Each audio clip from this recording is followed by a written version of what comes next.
హమాలీ కార్మికుల సమస్యలు పరిష్కరించాలని ఈరోజు రాష్ట్ర వ్యాప్తంగా అన్ని కలెక్టర్ ఆఫీసుల ముందు నిరసన కార్యక్రమాలు జరుగుతూ ఉన్నాయి. అందులో భాగంగా మంచిర్యాల జిల్లా కలెక్టర్ గారి ముందు వినతిపత్రం ఇవ్వడం కోసం ధర్నా నిర్వహిస్తూ ఉన్నాం. హమాలీలకు ఒక వెల్ఫేర్ బోర్డు ఏర్పాటు చేయాలని, ప్రభుత్వమే అందరికీ గుర్తింపు కార్డులు ఇవ్వాలని, పిఎఫ్ఈఎస్ఐ సౌకర్యాలు కల్పించాలని, హమాలీలందరికీ వెల్ఫేర్ బోర్డుతో పాటు హెల్త్ కార్డులు ఇవ్వాలని, ప్రమాదంలో చనిపోయినటువంటి వాళ్ళకి 25 లక్షలు ఇవ్వాలని, పెన్షన్ 6,000 రూపాయలు ఇవ్వాలని, ఇల్లు లేనటువంటి హమాలీలందరికీ ఇందిరమ్మ ఇండ్ల స్థలాలు ఇవ్వాలని చెప్పేసి తదితర డిమాండ్ల సాధన కోసం హమాలీ కార్మికులందరూ ఐక్యంగా జిల్లాలో ఉన్నటువంటి హమాలీ కార్మికుల నిరసన జరుగుతూ ఉంది. ఇప్పటికైనా రాష్ట్ర ప్రభుత్వం ఎన్నికల కంటే ముందు హామీ ఇచ్చింది.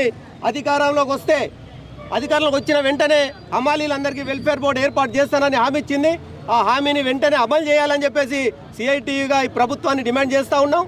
లేనట్లయితే రాబోయే కాలంలో జిల్లాలో ఉన్నటువంటి రైస్ మిల్ హమాలీ, బజార్ హమాలీ, గోడౌన్స్ హమాలీ, గ్రామీణ ఐకేపీ హమాలీ, మార్కెట్ యార్డ్ల హమాలీ, అన్ని రకాల హమాలీలందరినీ ఐక్యం చేసి పోరాటం చేసి సాధించుకుంటామని చెప్పేసి తెలియజేస్తా ఉన్నాం. రాష్ట్రంలో ప్రభుత్వానికి ఆదాయం తీసుకొచ్చే దాంట్లో ఈరోజు హమాలీలు చాలా కీలకంగా పనిచేస్తూ ఉన్నారు.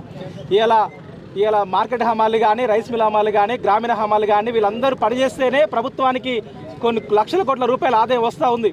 కానీ ఆదాయం వస్తున్నటువంటి ప్రభుత్వం పనిచేసేటువంటి హమాలీ కార్మికులను మాత్రం పట్టించుకోవట్లేదు. మరి హమాలీ కార్మికులని శ్రమదోపిడికి గురి చేస్తూ ఇలా కార్మికులు చనిపోయినా కూడా కనీసం కుటుంబాన్ని ఆదుకునే స్థితిలో ఇలా ప్రభుత్వం లేదు. ఇలా ప్రభుత్వ విధానాలను నిరసిస్తూ ఈరోజు హమాలీలను ఆదుకోవాలని చెప్పి ఇలా సిఐటి ఆధ్వర్యంలో పెద్ద ఎత్తున మంచిర్యాల జిల్లా కలెక్టరేట్ ఆందోళన బాట చేపట్టడం జరిగింది. ముఖ్యంగా ఈ జిల్లాలో ఉన్నటువంటి కార్మిక శాఖ మంత్రి అయినటువంటి వివేక్ గారు కూడా స్పందించాలి. ఈ జిల్లాలో మీ అందరికీ ఓట్లేసి గెలిపించి మిమ్మల్ని మంత్రి చేశారు. కానీ మీరు మంత్రి అయిన తర్వాత ఈ జిల్లాకు చేసిందేం లేదు.